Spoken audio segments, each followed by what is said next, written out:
You know, one thing, man, I learned in the sports, bro. You know, hate is a strong word. Hate is a real strong word, man. Some folks truly got hate in their heart. You know, it is what it is. You know, at the end of the day, bro, sports, we love this. We love the game. We love, we love the atmosphere. Our blood gets pumped up for watching the game. And you're happy that you did. You know, again, I will say again, this was not a satisfying year. It was an acceptable year, being that we got to the conference finals further than we've gotten before. And you know, I feel we lost to a team that we were better than. But I can accept that they played better when it matters. I can accept that. And so you move on, man. That's all you can do is you can move on. You move on. I've said this in this era. Nobody is a juggernaut, and nobody is going to repeat in this decade. And for a few teams like Boston had a real good chance, but I think the chances of having a repeat champion, this is going to be a lot like the '70s and parity and everything. So, I want to make two videos. One, I want to address haters, and I'm going to do that after. Right now, I want to talk about the Knicks salary cap and what that means. So this is a version of an optimistic Knicks fan, number 23, up for the hopefully this is the one to hit money like number 23. The real number 23, not that fraud walking around LA, minding the game and lying and talking about I need a month to prepare for playoff level calls. Which again, LeBron James telling me that the playoffs get called differently than the regular season speaks to a lot. And again, a lot of stuff that I'll get into the later video, but. Right. So right now, again, with the cat, I'm posting. I'm gonna post it on a post, and it's gonna be a thumbnail of this video. The Knicks salary cap situation, which I said I've alluded to over and over again. The Knicks are in good shape salary wise. Look, Karl Anthony Towns. Again, he's an All NBA third teamer. He was an NBA All Star starting center. He played pretty well in the playoffs. Again, I felt he could have played better, and I felt the coach could have put him in position to play better. And that, which is again, I'll get into why. Again, I'll get into why Knicks need to make a coaching change desperately, and and really get into taking this team to the next level. If we think the status quo. Again, there are teams that are going to get better around us. We don't got to worry. I don't think we got to worry about Boston next year. You might worry. Again, Indiana's going to be a repeat contender. Detroit is going to be better. I said Detroit's going to be better for a little bit. Philly might get their act together. As long as Embiid is their centerpiece, I don't really take much stock into them. But you got Orlando who can jump up in there. Obviously you got Cleveland who can right their ship. Don't just write Cleveland off. Cleveland can fix a lot of their issues. And so the Knicks, with that salary cap situation, again, being under the second apron, above the first apron was giving them certain restrictions. The second apron is when so the Knicks cannot add salary. We could add a mid-level player, which again, you're gonna talk about. Look, you're not getting a Malik Monk for a mid, so you're gonna have to work out trades. You have to trade some guys if you want to get a Malik Monk type player, right? And again, Nas Reed is going to be a free agent. Look like Julius Randle's probably going to opt out of his deal and try to see what he can get long term. Even if he don't get the annual, even if he don't get the 30 something million, he's 34 million this year. Even if he don't get that, which he probably, he probably will. I need to see who's going to be under the cap. There's probably going to be a lot of teams under the cap. I mean, a Charlotte Hornets could throw some money Julius Randle's way. You know, just conceivably off the top. Again, I don't see everybody's salary cap situation, and you would have to kind of like look at it you would have to kind of look at it side by side to just see who's got money to spend and who can go where. So this is like a mini free agent. Maybe I'll try to do a free agent. It's before July gets here. I'll try to do a free agent preview on where I think players might go and what trades might be able to work out. So a lot of people wanted to do trade scenarios and things like that. And again, you gotta. I always tell people before you talk about this person being traded for that person or that person being traded for that person, you got to look at what the salary cap, because again, a lot of people don't realize what the situation is when it comes to the salary cap in the first apron, second apron. The second apron is basically meant to be a hard cap, which heavily penalizes the team for going over that number. The cap will be at $154 million next year. It seems like that's an $8 million, but I think I think then the heavy number of the new TV contract. I think it says in the thumbnail. I'm not looking at the thumbnail right now because I can't look and record at the same time. But I think it gets about 170 something. It's 154 next year, and then 170. So then it gets to 190 something. Starting 26, 20, so 26, 27, 20, next year is 25, 26, 26, 27, and then, it'll go on so on. At one point at the end of probably at the end of this TV deal, I think it'll be at $300 million, the cap. So the cap will be escalating over time. And that means, so the deals that you sign, again, right, you sign a heavy deal, like, let's put it this way. Jimmy Butler is going to make $63 million $60 million next year, and I think he makes 66 the year after.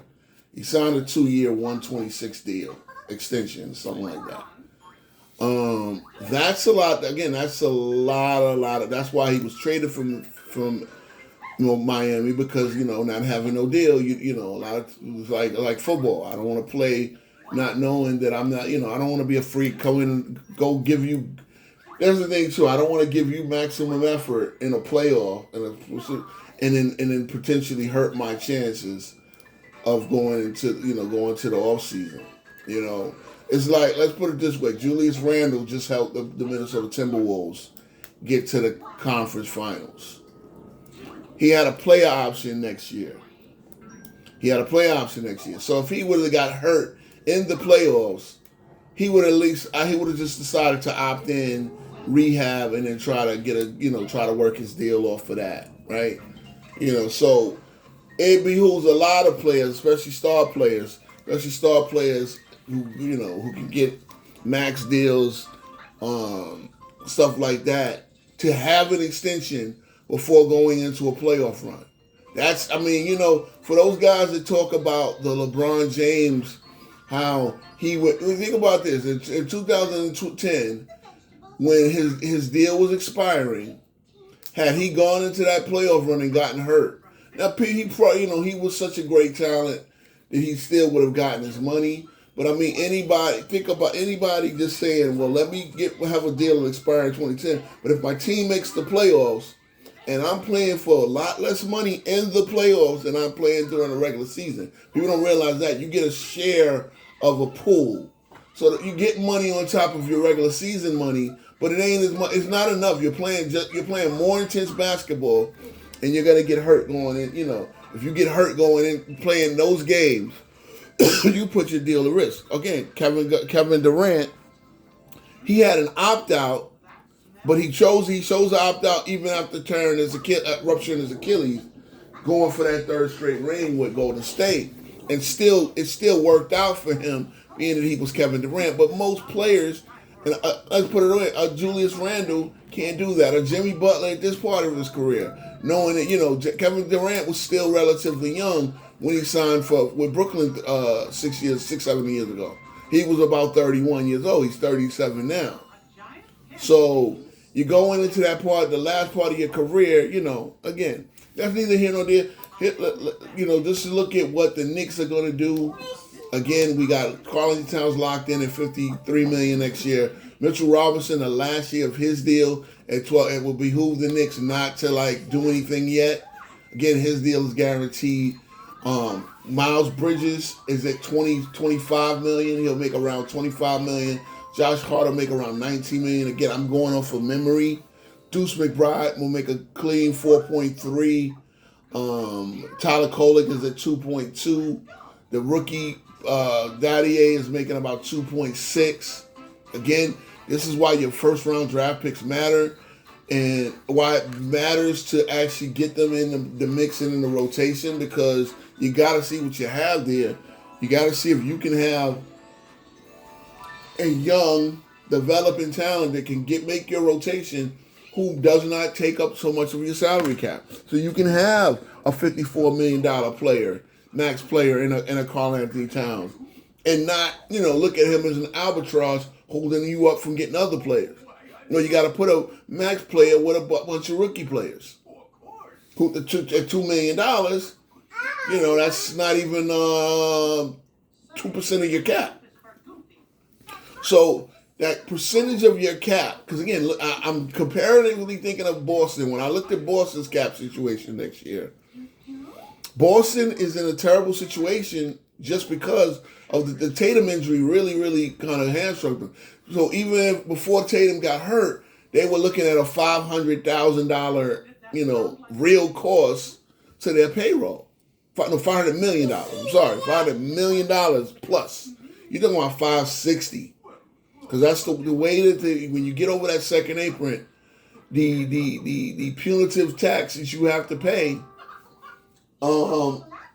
It's basically making it like a hard cap. So they can't add nobody. They're gonna have to try to shed salaries. You got a Kristaps Porzingis making the $40 million. Who's gonna give you something? Who's gonna just take his salary or give you something? Somebody will take his salary, but they gotta get something in return. No one is just gonna take his salary just to get at the cap, pay that, and not get anything in return. You're gonna have to give an asset, or give a young player, give a young prospect, a not young interested prospect, to take on Kristaps Porzingis, and that's so more than likely most of the trades that Boston can make are gonna take salary to get salary. Shed as much above that 2-something number, that 190. I think it's 208 is the second apron. So you got to shed as much from over that number as you can. And again, this is with Al Horford being an unrestricted free agent. Again, you got Jaylen Brown and Jason Tatum making about $100-something million, between $105 and $110 million together. I'm just going. I don't got the salary in front of me. I'm going off of memory for what I saw when I looked at it. You know what I'm saying? So if I'm off, I can't be. I don't think I'm off on any of these numbers by any more than like $5 to $10 million. So, give or take there. Basically that, two players, and this is what happens when you have a big two. This is what happens when, look at it in contrast to with the Knicks. So two players make 60% of the Knicks cap number next year. That'll be OG Anunoby and Karl-Anthony Towns. Jalen Brunson then coming in starting his new contract. He'll start at about 35, 30. No, he'll start around 36. So that'll put three players that the Knicks have at 120, but that's not the entire cap. I think one peril of the super team era, yeah, it'll be about between 125 to 130 if you look at it. And so that's still only 85% of the cap. Now you add Bridges and Hart, now you're over the cap, but then you got Mitchell Robinson, who has a reasonable contract. Deuce McBride, for his production, has a great contract. So when you guys have when you have 3 supermax players on a team, and that's something you have to understand. You build a team with 3 supermax guys, your team is going to be bad. That's what the NBA did to combat the super team player empowerment. They put this rule into place where, yeah, you guys are still getting money. You guys, because it's based on, the whole situation with the salary cap is based on giving the players a guaranteed split of the revenue. And that's what a cap is. But so teams that don't adhere to what the salary cap guidelines are, they get penalized. They pay tax, which helps teams that are losing revenue get their payroll. So it's like you're doing well enough to pay that salary. Well, then okay, you should help a team like OKC who's probably losing money despite their successful currently make payroll. And that's the way of keeping everybody on equal playing ground. Again, a lot of people don't know these things. A lot of people, casual NBA fans, don't know these things. I'm just speaking on it. Again, this is a very low level understanding of the salary cap and the apron rules. I'm not the capologist. I could probably study and become an expert on this thing. I don't really have the time, but I do see it from a Knicks perspective that pretty much that means with the Knicks being under the second apron, with all these people coming back, then we will be able to sign somebody for the MLE, right? The mid-level, mid-level extension. The MLE right now is $14 million, so I think the mini-mid will be $7 million. And that'll still get you snug underneath. We have a second-round draft pick, again, non-guaranteed salary.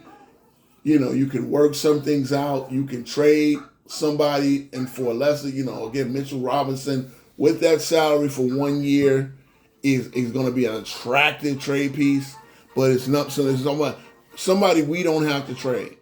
Deuce McBride, people are going to want a Deuce McBride. So now that's what I'm saying. With trades, if we want to work out a trade for Giannis, he's a very him and Mitchell are 2 enticing throw-ins.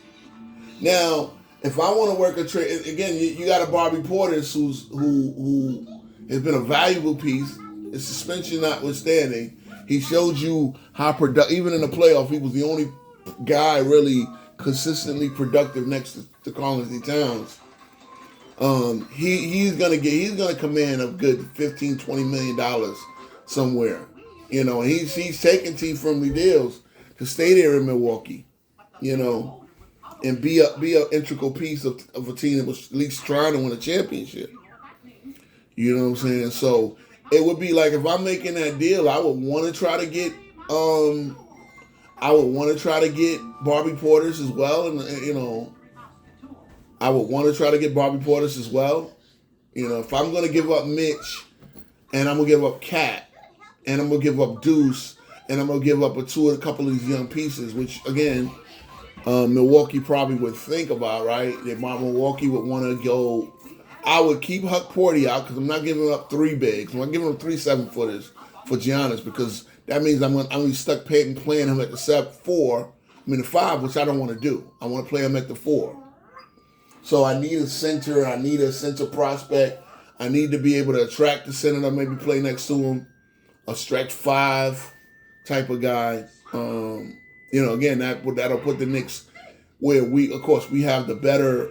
We probably have the best player in the East, and next to Brunson, next to an OG.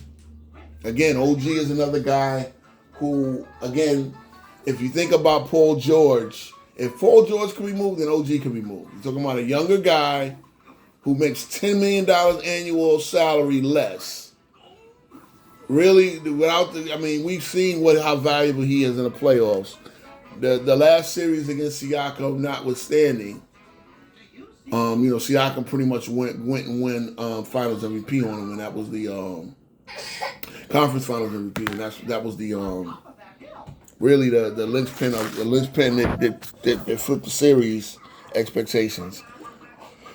Again, but somebody would covet an OG Anunoby even at his salary. People think he's overpaid. No, you're gonna wait. If Jimmy Butler's making $60 million. You tell me Jimmy Butler at this stage of his career, and I get offensively he's probably more reliable, but defensively, OG Anunoby can take out an other team's star player, and he proved it. He did it against Tatum, and he did it against Tatum was not playing well. Tatum was only playing well in the one game he got hurt. It was 4 games. Tatum was not good in the first 3 games. Not good at all. And that was OG Anunoby. And I think in the 6-game series with Cade Cunningham might have had 2 acceptable games. 4 games. So an OG Anunoby, if you want to sit there and down his value, just look at what, number one, what he did turn around the Knicks, what the record was when he played. It was elite. And it was also elite this year. He played most of the games. And look at what he did in the playoffs when it comes to guarding other teams. It's so hard. With the rules, it is so hard to absolutely lock down an NBA player, especially a star. OG Anunoby comes as close as you can to doing it. So, again, this is a guy that I want to keep, but I would part with for the right guy. Again, I would part. I'm not gonna part with Mitch, Giannis. I'm not gonna part with Mitch, Cat. Like if I'm gonna use Cat, then I want for Giannis. They're good. I'm not gonna do Mitch, and I'm not gonna do Mitch, Deuce, OG. Now again, that will completely wipe a lot of salary. I don't know how much salary Milwaukee is willing to cover. I think Brook Lopez makes a lot of money too. So if you're talking about just exchanging front courts, maybe we bring in Kuzma as well. But really, it's a lateral move, to be honest. If they're talking about that, no. Again, it's going to be one or the other. For this, and obviously that's the biggest name out there. So I'm not doing Cat and OG and with Mitch and Deuce for anybody. Okay, those are the 4 trading pieces, right? Even Hart is in there, but I'm assuming that you want to keep Brunson happy and keep his Nova boys there. I'm gonna address the whole Cat situation. The whole Cat, how right as soon as the playoffs ended, all of a sudden you had reports coming out about how, again, we all know that Cat was a bad defender. That we all know Cat's a bad defender. That's why it was important for Mitch to be there, because he's the defensive quarterback. If you're gonna call out Cat, then you should also call out Brunson as far as bad defensive. Brunson at least knows what it be. You're right, Cat. Being the center, that makes it more pronounced, but, I'll get into that in the other video about haters and all that shit. So, again, the Knicks are, it's good news that, look, in this day and age, if you want to bring back a core of a team that you thought did well, you gotta be fiscally responsible. The Knicks, pretty much, for the most part, are that.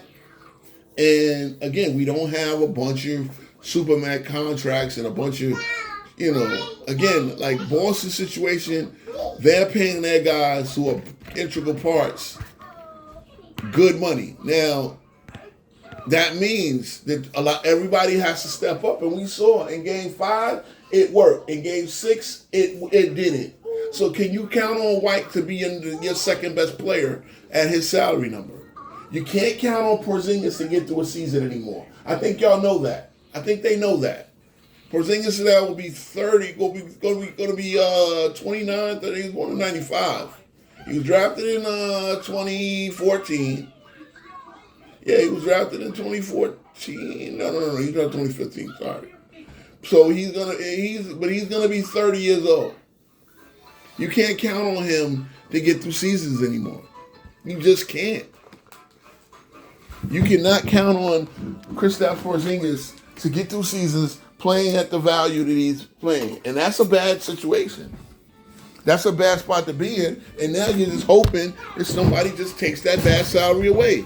But you're going to have to give, again, for like Boston, I mean, the Brooklyn Nets can eat bad salaries. But you got to give them something. You got to give them draft capital. So Boston might have it, I guess. I don't know, But then that'll hurt them in the long run. So, especially knowing you're not going to have Tatum next year. You're not going to have Tatum next year. It would behoove them to, even if Tatum makes a nice recovery, to leave him out of the playoffs because you're risking the thing of re-injury just to do what? So, again, Boston will probably be a playoff team. They'll probably be a playoff team if you get a healthy Brown. But then you can't see them being a contender without Tatum. That you can't. Not have not having Al Horford, you're gonna have to break up that team because it's gonna be a very expensive. It's gonna be a very expensive 7 seed. The Knicks, and this is why I get down to it. The Knicks are gonna have to be aggressive. If I'm gonna live with Thibodeau as my coach, number one, I need him to be on a short lease. But then I also need to get a bona fide star. Brunson is a bona fide star. I need a bona fide star next to Brunson. Cat, I know is a potential star. But him being a center who's that much of a liability on defense, he's not a bona fide. He's not a bona fide superstar. He's a potential. But number one, the way we use him, the way Tim uses him offensively, again, the right coach can really unlock something out of this guy. But one thing I've always criticized him for is that he's not consistently aggressive. This is a guy that could be averaging 29 points a game. He's prone to just blend in. He can explode for 40, like I said to AOH on live stream. He can explode for 40 and 15 any night. He can explode for 40 and 15 every night. Now, he misheard me saying that he can explode for 62 any night. No. I said that's his high game. He scored 62 in a game that they lost where he was just cooking. He just couldn't miss. That's like his mellow against Charlotte game where on that night, nobody's stopping the motherfucker.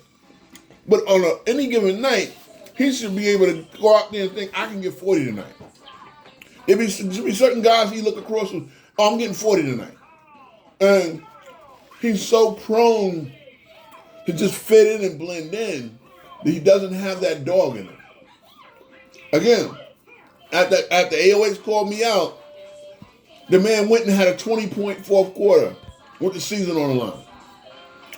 So you see but it's like, you roll with that, or do you roll with Giannis, who you know what his ceiling is? Yeah, it's about raising the ceiling. It's about raising the ceiling without sapping. See, we won't have the defensive issues. And now, I don't think Giannis is a defensive player of the year level on defense anymore.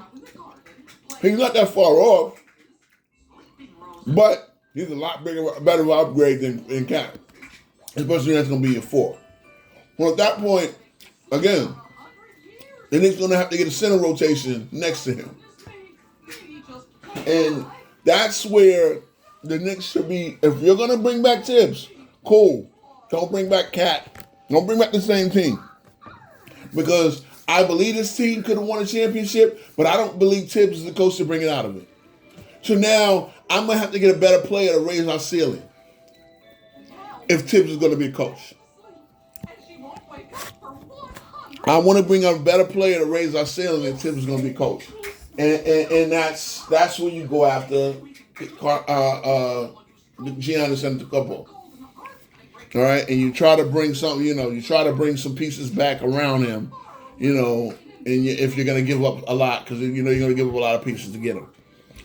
So again, Good news, the Knicks, again, good news about being under the second apron right now. If we don't do anything else, again, Precious Achua is gonna have to leave. You're gonna hope to get Larry Shaman on one of these these non-guaranteed two-way deals. Campaign, adios. DeLon Wright, again, let's see what we can work out. You probably earn yourself a little bit of money by playing decent in the playoffs. But campaign, adios. Shaman is a guy who I would want to see back here. Don't have to. Obviously, I would try to upgrade with a Malik Monk. And again, that means moving people around. But good news, the Knicks are not over the second apron right now, and that means we're going to be able to work out some deals, man. So, all right, this is the very low level understanding of the apron rules, and peace.